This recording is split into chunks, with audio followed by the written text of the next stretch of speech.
I was curious and I searched for InfoShare sessions delivered by me in recent years. And recent means the oldest is from 2013, and there's even older one from 2012.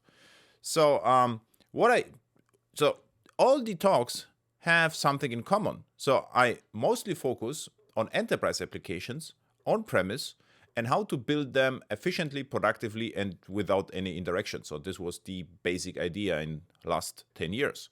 Now the question is, what happens if we pick the same approach and go to cloud? So what we will do.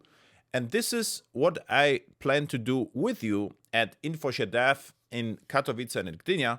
So I will deliver a talk, a session as a teaser, and explain you why serverless architectures are actually perfect for enterprise apps.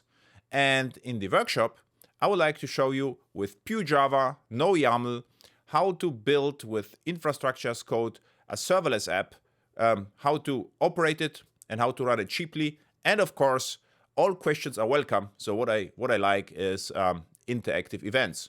So long and see you in Katowice and in Gdynia.